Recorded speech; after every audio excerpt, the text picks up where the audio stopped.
warding off dementia. This is something, can everyone hear me okay? I want to make sure, great.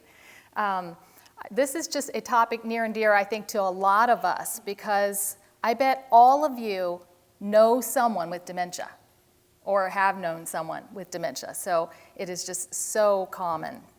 And warding it off is something we all want to do, right? We don't want to have to go down that avenue and have to struggle with that, with all of these symptoms.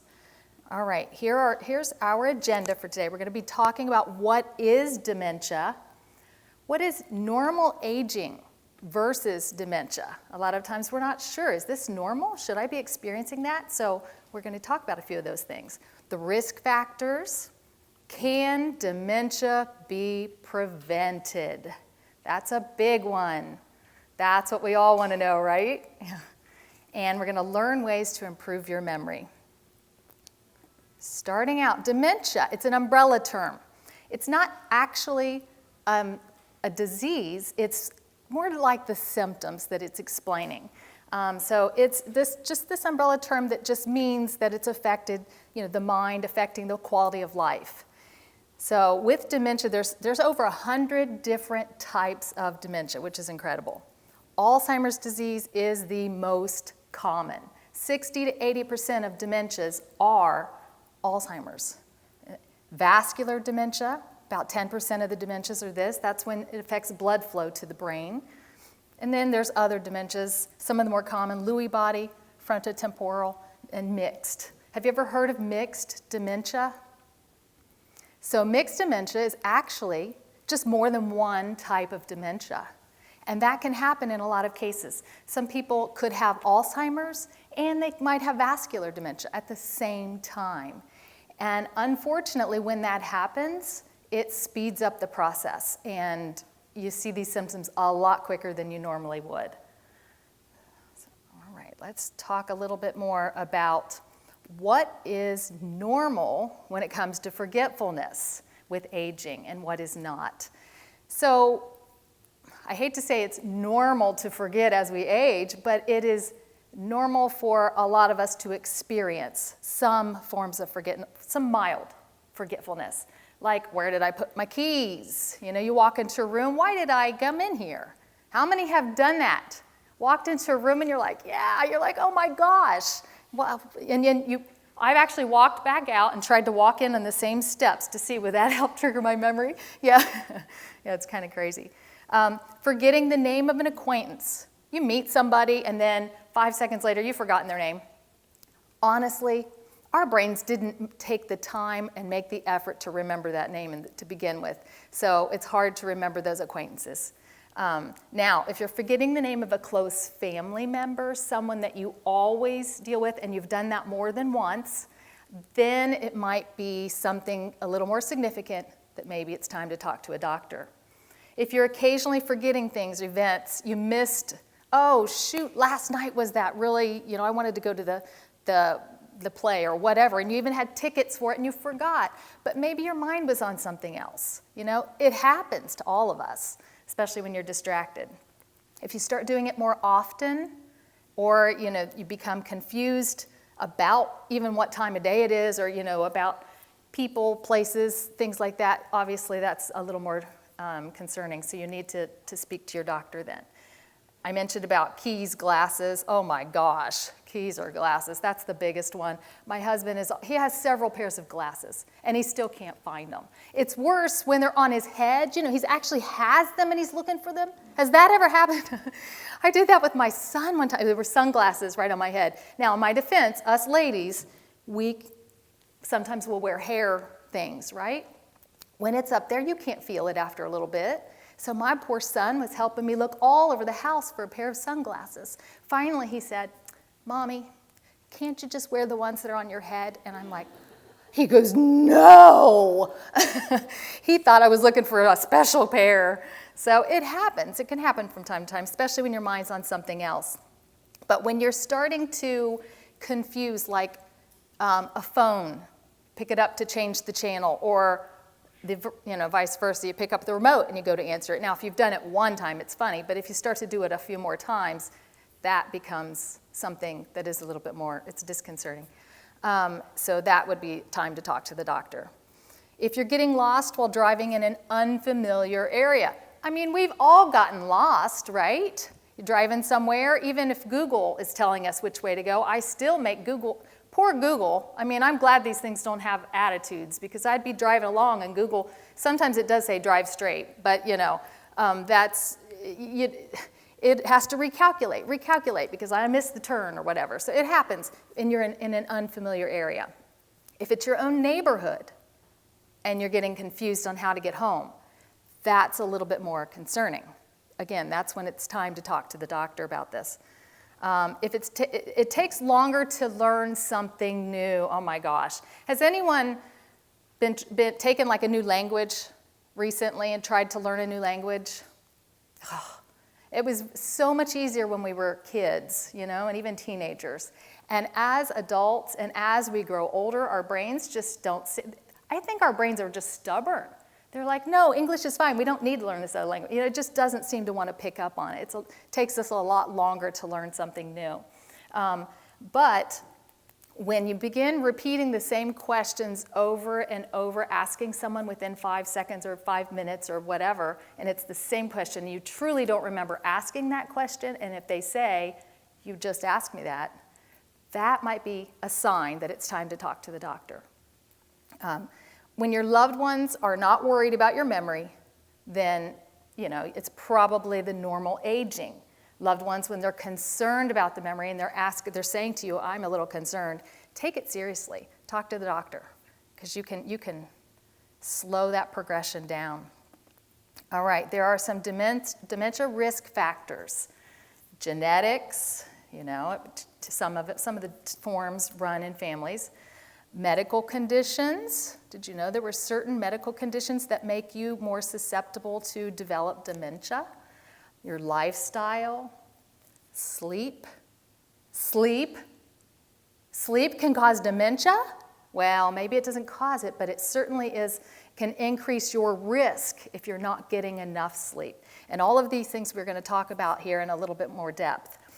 Vitamin deficiency, alcohol, drugs, and even certain medications can increase our risk for getting dementia. All right. Mild forgetfulness might be a normal sign, but dementia is not a normal sign of aging. Can dementia be prevented? What do you think? Who thinks dementia could be prevented? Let me see a show of hands. All right, a few people think certain types of dementia, absolutely. There might be some that cannot be. And it depends. Is it your lifestyle that is increasing your risk to cause this dementia, or is it something genetic? There's certain risk factors that we certainly can control and potentially prevent dementia. Eating a healthy diet, all of these things. Doing all the right things, right? Not having any fun. No, I'm just teasing. You can still have fun. All right, but we're going to talk about each one of these here in just a moment.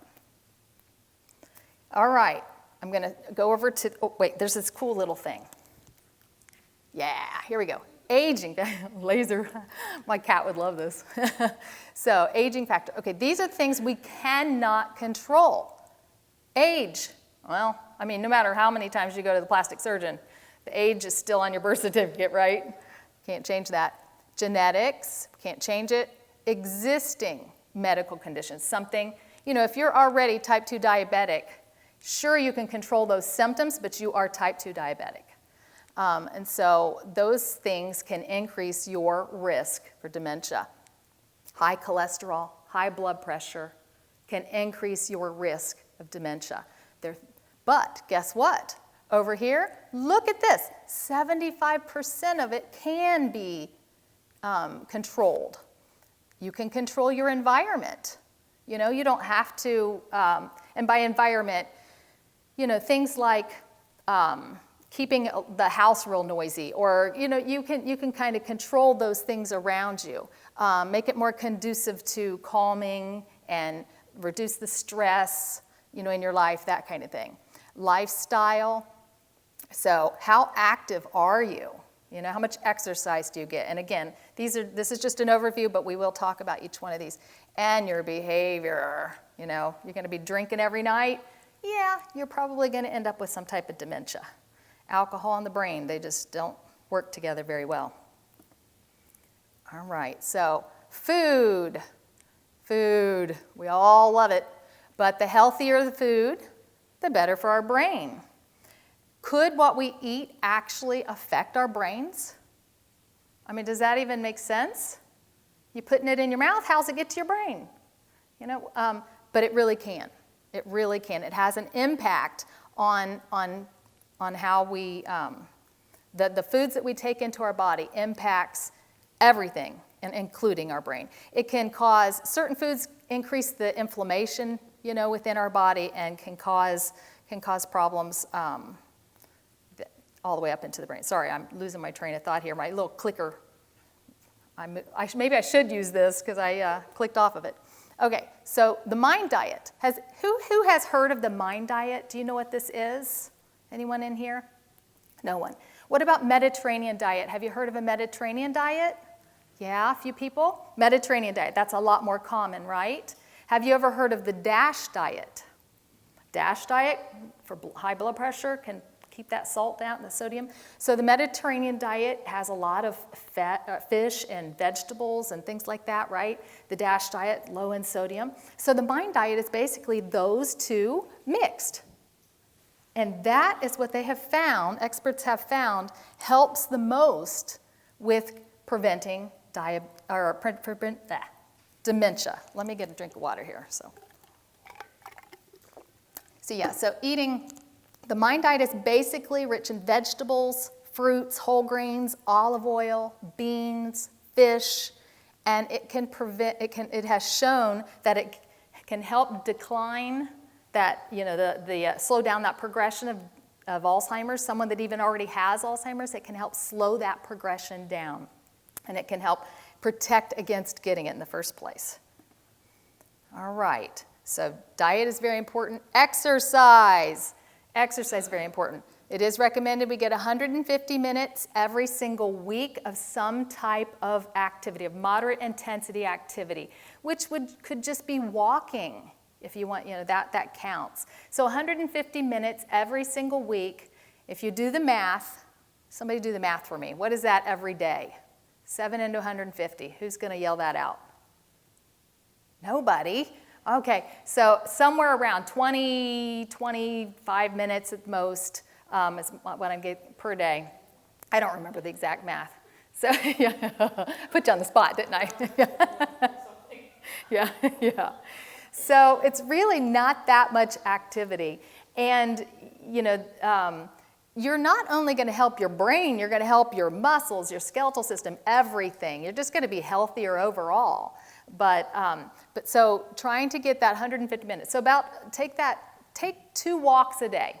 You know, go 15 minutes for a walk and come back and then later 15 minutes a walk. That is enough to help control, it reduces your blood pressure, it reduces the strain on your heart. It can control diabetes, regulate your blood sugars better. I mean, and it can help prevent dementia. So it's a really important, keeping physically active is so important.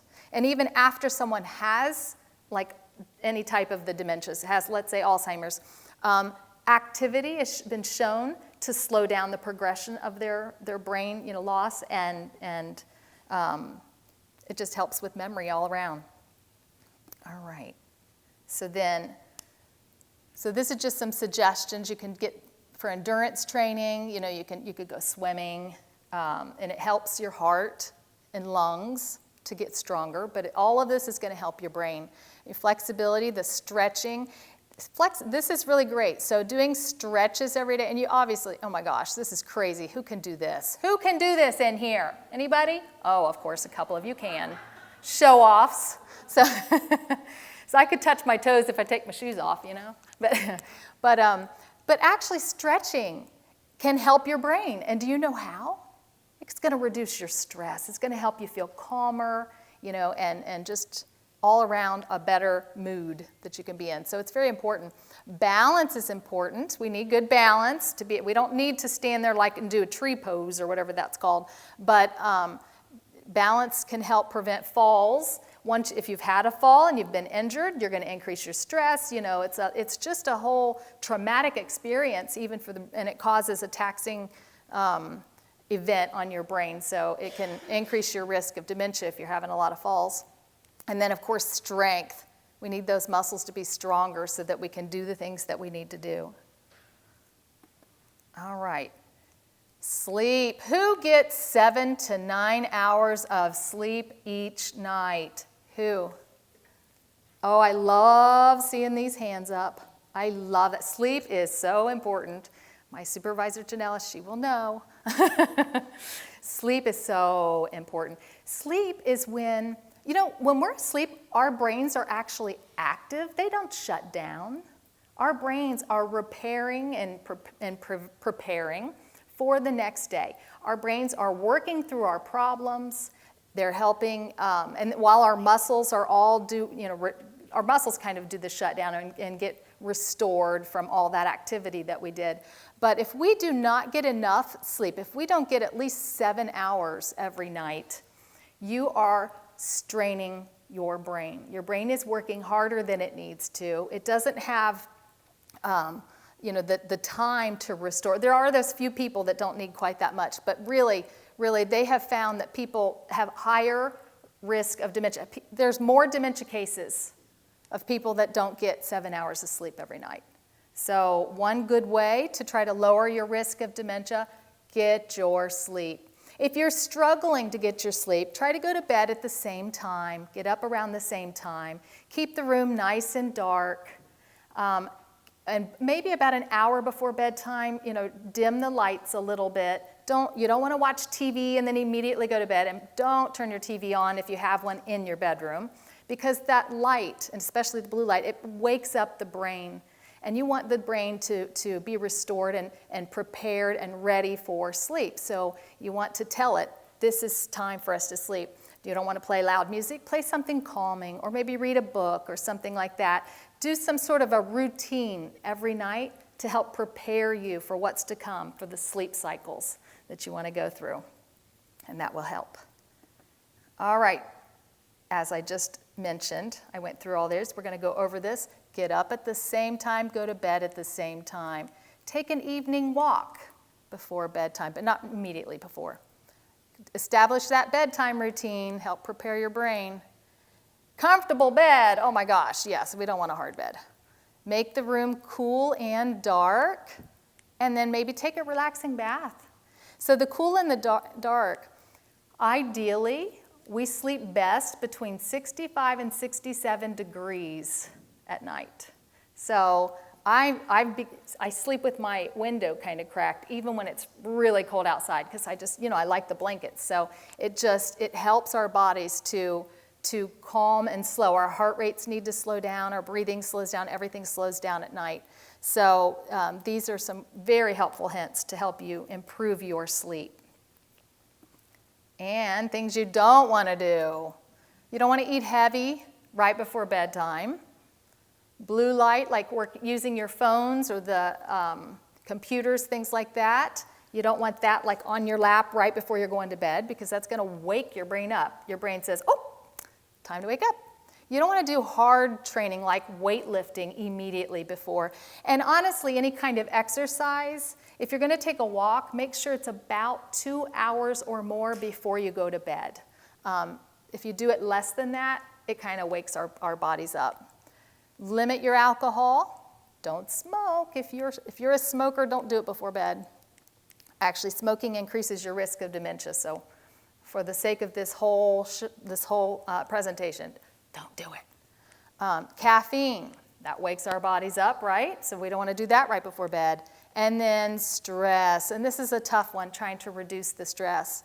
But sometimes just your whole outlook can reduce your stress.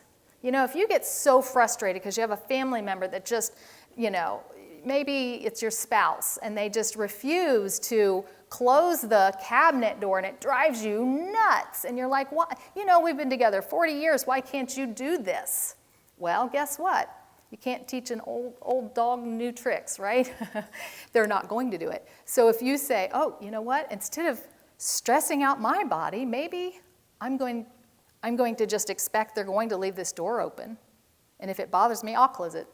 And if you can change your mentality, because you can't change another person, but you can change yourself. And so if you can say, you know what, I'm going to try to let this go because it's not good for my health, that might help you reduce your stress. All right, controlling high blood pressure. High blood pressure is linked with vascular dementia. So what happens is the blood pressure goes up, increases the pressure in our vessels. Sometimes it's too high. Blood vessels can break, cause a stroke or a TIA, and then we can that's when the vascular dementia can happen. So someone that, you know, if your blood pressure was managed, they could potentially never get vascular dementia if they can keep their blood pressure managed, right? So if it's not managed and their blood pressure goes up, then unfortunately, if they're already at already at a higher risk for vascular dementia, then you know, that's when it happens. So keeping blood pressure under control is one of the key factors there. Let's talk about what should your blood pressure be. Well, ideally, we want it under 120/80. That is like perfect. But who in here is not human? Well, we're all human, so we're not perfect, are we? So we're going to do our best. We're going to do our best. We'd ideally, between 120 and 129, if you already have blood pressure issues, oh my gosh, you would be happy if you had this range, right? We call this a little bit elevated. And then this is stage 1 hypertension here. Typically when you're stage 2 is when you're over 140/90. So this top number, does everyone understand what the blood pressure is? Does anyone ever explain that? So the top number, that is when your heart is squeezing. Imagine a sponge filled with water, okay? When your heart squeezes, what happens when you squeeze a sponge? The water comes out, right? So when our heart squeezes, it pushes the blood out into the blood vessels, and so into the arteries. And that pressure, imagine a hose. This is me, I'm a visual learner. Imagine a garden hose, okay? And you're pushing water, you're forcing water into that garden hose. That pressure against that hose, that's the top number. Now, when the heart relaxes, when the sponge, you stop squeezing it, it can soak up more of the water, right? So when your heart relaxes, the pressure that's still in those arteries, that's that bottom number. So this tells us it's measuring that pressure inside of those arteries. So if you have a hose and you're forcing water into that hose and you start to force too much and you keep turning the water up, turning it up, what's going to happen? What will happen to the hose? Anyone know?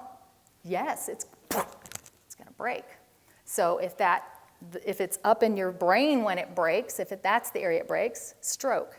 If it's near your heart, heart attack. So these are all bad things. So we want to really keep it under control.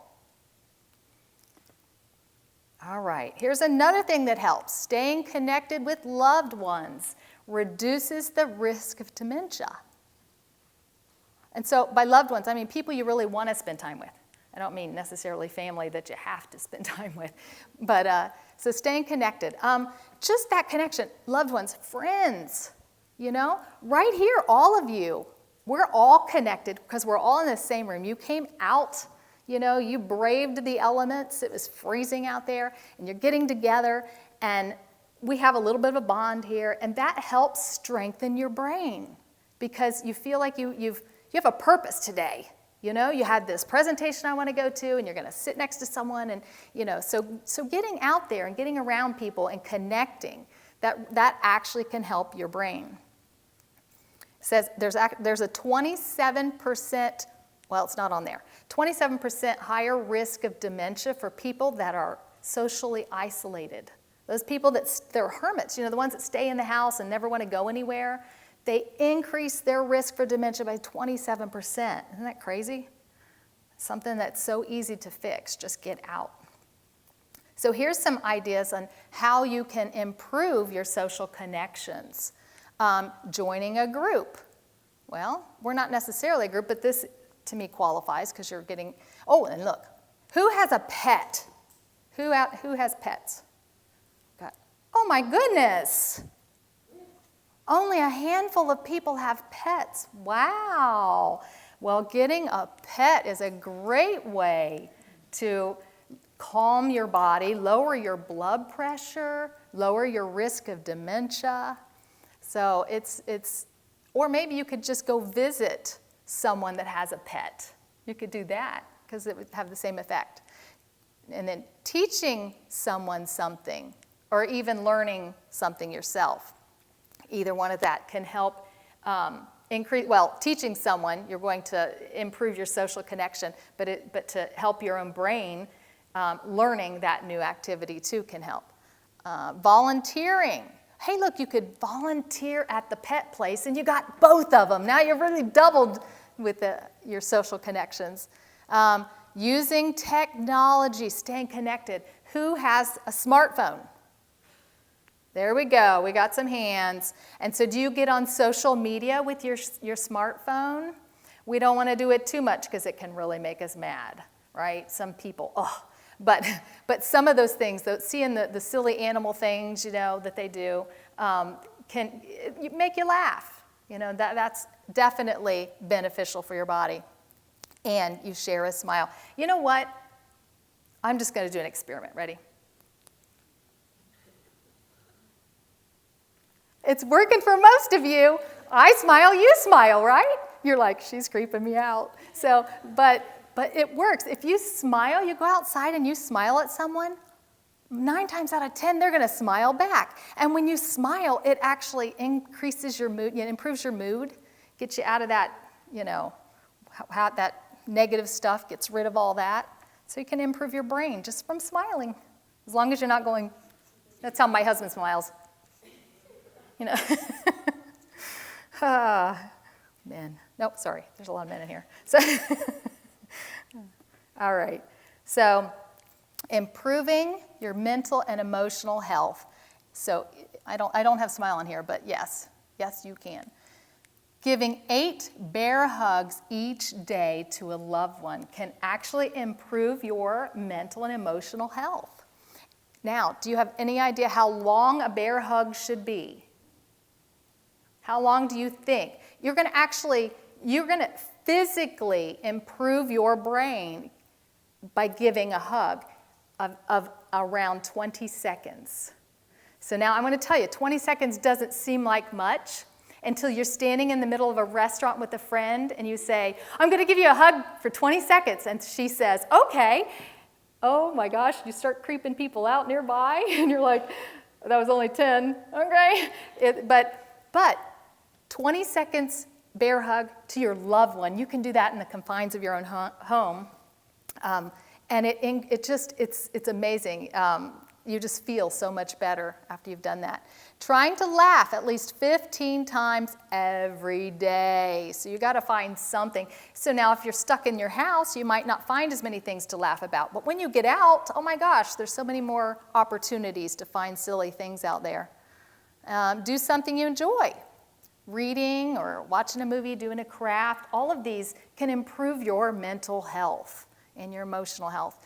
Get outside and get some fresh air and go for that walk. Hey, that will fall right into the exercise. You get your exercise in, you're going to lower your risk of heart issues, control your blood pressure. You control your blood pressure, you're going to reduce your risk of dementia. It all falls in place together. Playing games or doing puzzles, especially brain strengthening games. Do you know what those are? So we're going to talk about what that is. I'm going to show a slide here. Some brain strengthening games. These are for cognition. They challenge your brain to do something you're not always doing. That is the key to reducing your risk for dementia. If you're doing the same game over and over, yes, it's helping, but you really need to get outside of that comfort zone and try something new. It's those new activities that we teach ourselves or we learn that really challenges our brains in a way that we are not used to. And so I recently learned how to play Sudoku. Anyone in here play Sudoku? Oh, look at all those hands. I did not understand these numbers. I mean, I looked at these boxes and I'm like, what the heck am I supposed to do? It was so confusing at first, and now I'm like, oh, this is so cool. Now, of course, I like it better to put it in cheat mode. I like to do it on my little tablet, and I have a cheat mode so that if I accidentally put the wrong number in there, it like won't let me, you know? Because once you put the wrong number in there, it can mess up the whole game. So, but anyway, it's still fun. So you just, Sudoku. This one, you take these boxes, these 9, do you see the 9 little boxes there? And you got to put the numbers 1 through 9 in each of those boxes. Now, here's the key. So you can only have one number one time in each of these boxes, in each of this box, and this box. Well, you can also only have 1 through 9 in the rows and in the rows. So it starts to get very confusing, but it is really makes you think, and you're starting to think ahead and all that. So it's really, really fun. So this game here, matching pairs, it seems very simple, but someone who has already been diagnosed with some type of dementia, Alzheimer's or Lewy body, any of the different types of dementias, this can slow down the progression of their dementia by giving them, and if it needs to be even simpler than this, you can try to come up with some things that are very simple. But you're just matching, Now, hopefully the artist does a good enough job, you can tell that was a saucer. I looked at that and I was like, why is there I didn't understand, is this a ham bone? I mean, I wasn't quite sure, but I figured out it was a saucer, so it goes to the cup, because it's the same color. So, but look, key, we obviously know that goes there. I mean, it seems simple, but you still there's the part of the brain you're using to match these up is making you think. And so when you're using your brain to problem solve and process this information, you're strengthening that part of the brain. Then there's even this one's fun, matchstick puzzles. This one, some of these are really hard. Where's the one that I actually know how to do right away? Leave just 2 squares by removing 2 matchsticks. So you remove 2 matchsticks only, and you leave 2 squares. Can anybody figure that one out? I think these are hard. Yeah, see? Now whether we can figure this out or not, it's challenging. And you can find a lot of these types of games online too, or in books, go to the library or Amazon to buy books. But the great thing is, I don't think it really matters if you actually can solve it. The process of trying to solve it, that's where you're using your brain. So whether or not you get it right or not, that's irrelevant. But all of us just now, we're really focusing. And we were doing this, and we're like, I still don't exactly see it, but yeah,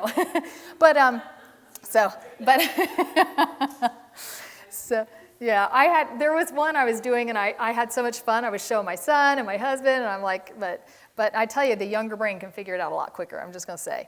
My son got it pretty quick, but not this one. There was another one. But still, it's making you think. It's really challenging your brain to work. So these kind of activities are key in helping reduce your risk of dementia and strengthening your brain. If you already have dementia, it slows it down. So important, to do these every single day. There are apps for your phone that you can get that are actual brain games. These are just a few of them, of the different apps that you can get. And I believe all of these are free, that you can load onto your phone and play a game each and every day. And the games they're really geared towards strengthening cognition, improving your cognition, lowering your risk for dementia, keeping that away.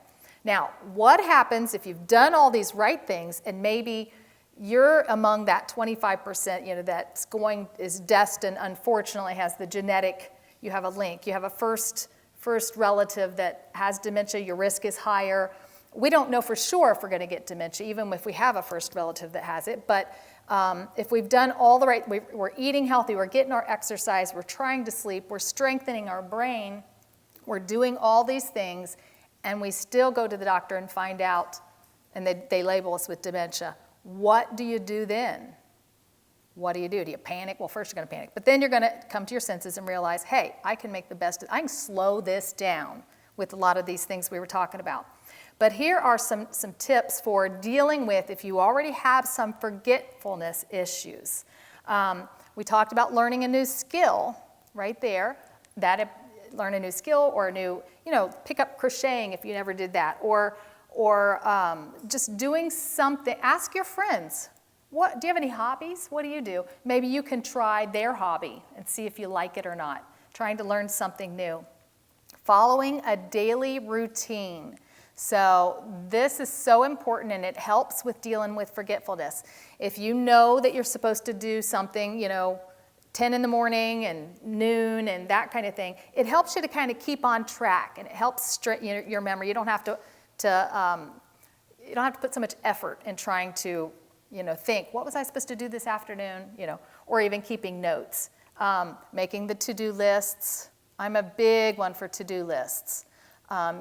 My husband, he likes to use his Google Calendar in his phone. The problem is he forgets to open his phone and look at it. So it doesn't really work when it's in there. So, but I'll put little Post-its around, and he'll be like, especially at nighttime, you can't go to sleep when you're thinking about what you need to do the next day.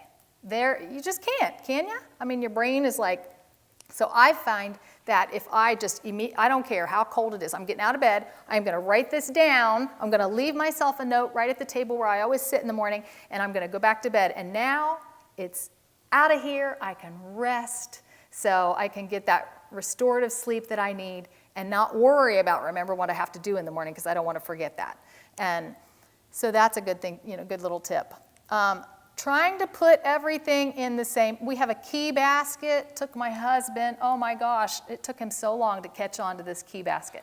It's called a key basket because guess what you keep in it? Your keys. So my husband will say, did you see my keys? And I started saying, did you look in the key basket?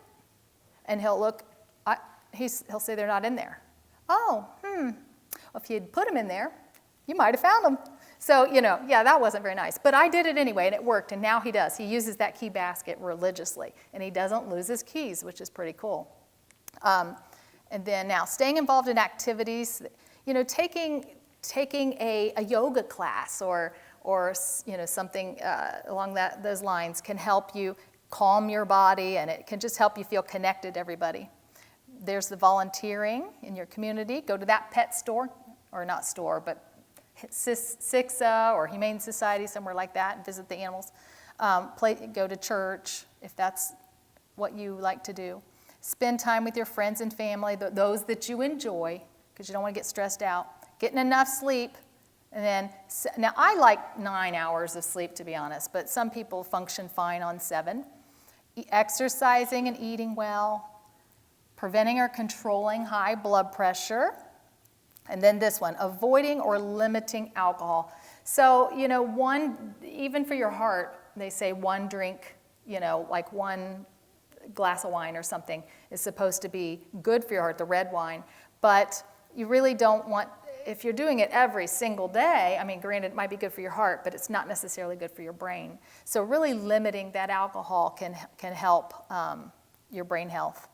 And if you feel depressed and you just can't get out of that, and you've already tried, you want to go right up to the top and start down the line and start doing these things. And if you can't change that depression, you need to go talk to your doctor and get that controlled. Because depression weighs on your brain health. Unfortunately, it increases your risk for dementia. So you don't want to stay there for a long period of time. All right. Now, setting your home up to be safe, because falls, we don't want to have falls. And this helps, especially if someone in the house has already been diagnosed with dementia. But it can also help all of us. It's just smart. We don't want to increase our chance of falls. So, installing a ramp or handrail and then removing the area rugs or those loose rugs. I call them throw rugs. That throw rugs are such a fall hazard. Oh my gosh, we don't realize. We think, oh, but I know where it is, I'll be careful. Well, if the lights are dim or, you're just not all the way awake or whatever, you might not remember to look. And the toe, all it takes is one little toe to get stuck and down you go. But did you know that bold patterns, really like all these wild patterns in your carpet, is not good for someone with Alzheimer's or with a severe dementia? Did you know that? It's not good because it's very confusing to them. They don't know where to step. So the brain is just seeing all this bold patterns and it's causing some more confusion. So keeping things neutral is very helpful for someone that has dementia. So good lighting, definitely at the top of the stairs. And something that's helpful, and I just said this to my husband just today. I said, you know what? We should put a light right inside our toilet. So he's like, why? And I'm like, well, the fact that you have to ask that is probably why. But so I think it would help him to see it at nighttime, but it helps so you don't have to think about where am I going. Oh, there's the toilet, there's the light, and then that real subtle little light that it can guide you where to go. But anyway, that could help. Reducing, what else do we have here? Slippery floors. Oh yeah, putting strips. So my father-in-law, unfortunately, had Alzheimer's. And one of the things that we did is set up the house. In the kitchen, we put these long strips of the the things you find in bathtubs, the strips that keep you from sliding. We put that in the kitchen floor. Because right by the sink, sometimes overspray can happen and it can get a little wet. And most of us, we see it wet and we're like, oh, yuck, it's wet. But he didn't, he just would walk. And so to reduce his risk of falls, we put those little anti-things right there. We also put signs that said bathroom, restroom, it had an arrow. But unfortunately, my father-in-law saw that. And he would follow the arrows to the restroom, and then he would stop and he would say, I'm coming in. Nobody's in there. But, he wasn't sure if it was a public bathroom, that he's sharing with everyone.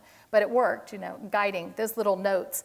And labeling things like on the counters, on the cabinets, like doors, drawers, like forks, spoons, putting labels all over everything. I know it seems silly, but especially if you're already starting to have some memory issues, this will help so much. You don't have to waste your energy trying to remember where all this stuff is. You can do it doing fun things like the brain strengthening games and labeling everything in your house. So that's kind of a cool thing. And I've actually seen homes like that. It was pretty cool. So, all right. This is just thrown in there because we should all be prepared in case of an emergency, but especially if someone, your loved one has dementia already or even any kind of medical issues, but we don't prepare, or we don't plan, I should say, for having an accident or having a medical, heart attack or whatever. We don't say, tomorrow I'm going to have a heart attack and go to the hospital, so I'll get all my things together. We don't get the luxury of doing that, do we? So if you have a bag together with some items that you might need in the event of an emergency, it really reduces your stress when you are in that emergency situation. Really does. And I know, like my neighbor had to be rushed out on the squad. And I'm thinking, oh my gosh, he didn't have a bag ready. So I'm like, do you have your phone charger? I'm thinking of the things that, who thinks of a phone charger when they're being squatted out? Nobody. I threw the phone charger at him. He caught it, he had it. He was so happy because then he was able to use his phone when he was in the hospital. So, but if we had these, you have these things already ready in a bag, then it takes that stress off of you, So it's just a good idea. So you don't have to have everything, but just a few of these things, or even like some extra prescriptions, that kind of thing that you might not think about. So this just gives you some good ideas on what you can have ready. But all right, that brings us to the questions. Do we have any questions about today's topic of wording out? You have a question? Does taking something to help you sleep negate the benefits of the sleep? So it just no, not necessarily. You just, long-term use of medications might be taxing on the brain, but that's something definitely you could talk to your doctor about. So our brains produce melatonin to help us sleep, and it does that when the room is dark, the sounds are quiet, and our brain says, oh, it's getting time to go to sleep. We're preparing the brain for sleep, and then the melatonin is produced. Now, some people take over-the-counter melatonin, and I suppose that's okay, but the FDA doesn't regulate that, those things that you get at the health food store. So you definitely want to talk to your doctor about that too, especially on a long-term basis. But I think trying to lead into sleep and prepare your brain for that act is the best way to get the best possible sleep. And if you're doing some of those things that we talked about with making the room dark and quiet, don't exercise right before, don't eat a heavy meal right before bed, all those things. Definitely don't drink a glass of wine, even though you think it's going to calm me. It has a negative reaction on our brains and kind of wakes us up. So hopefully that answered your question. Any more questions? Yeah. If you suspect or worried that there are memory issues or processing issues that are beyond what's normal for your age, what's the best way to clinically and definitively find out if there really is an early onset dementia, or what are the next steps? Well, talking to your doctor is the first thing. You can ask for a neurological specialist that specializes with dementia, and they can do a test. They can figure out your baseline, so to speak, or see where you are, or if you already have the memory deficits. It's very involved. It takes like 6 hours of a test, and it asks you a lot of the matchstick kind of things. Some of them are difficult, but some of them they don't expect you to. They don't expect you to get perfect score by any means.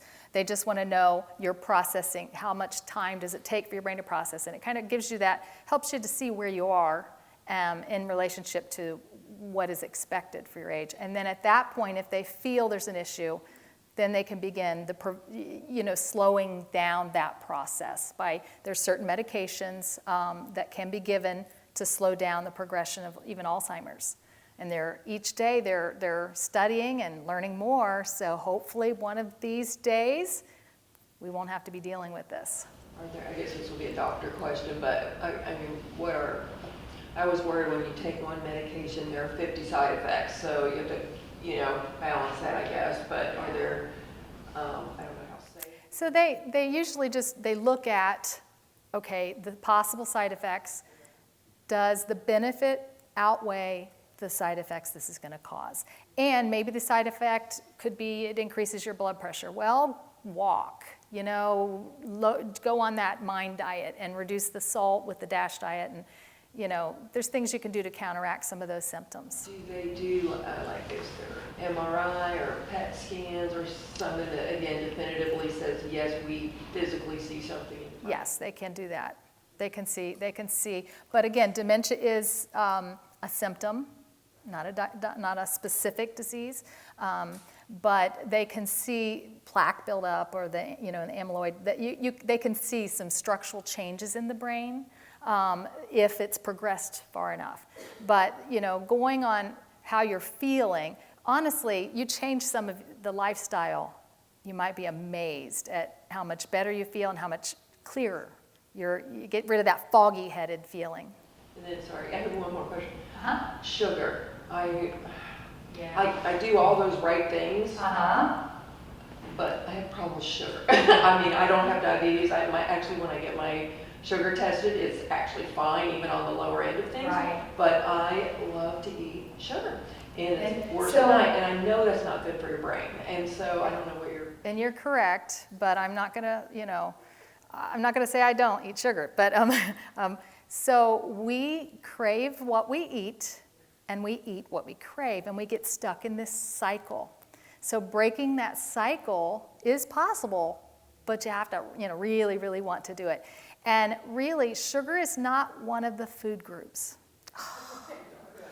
No matter how much we want it to be. So now I've said, well, dark chocolate has antioxidant, properties. So, so maybe weaning, to me, eating my piece of dark chocolate. Okay, when I say my piece, it's really this big. But so doing that in the evening and then trying to wean might be a good way to go. I'm just being a smarty pants, but I just read some consumer reports about dark chocolate having more lead in it. Certain ones do. You definitely want to look at that. And that will affect your memory and your behavior. It can. You're absolutely right. And there are websites you can find that information. Make sure when you're looking at a website it's legitimate. Government website is a better way to go. But yes, leaded a lot of, the dark chocolate does have, a lot of them has lead. Now, I think we eat the, is it called Ghirardelli, something like that? Yeah, we usually get that. There's certain ones that have a lot less in it. So if you just check that out, that helps. I'm just going to say, I don't want to put any brand out there and say, no, don't eat it. But I will tell you, I used to love Hershey's until I read that. I'm just going to say. So, yeah. All right, do we have, another question? Just one question. Does excessive sleep, Over 9 hours is not necessary. Too much of a good thing is not good, y'all. So too much sleep is detrimental. Yeah, it starts negatively impact. We lose our energy. It reduces our energy. So yeah, any of those extremes are bad. You really want to try to get in that range of 7 to 9 hours. Yeah. So, all right. All right. Well, thank you all very much for attending this. This has been very enjoyable to be here. Thank you. Thank you.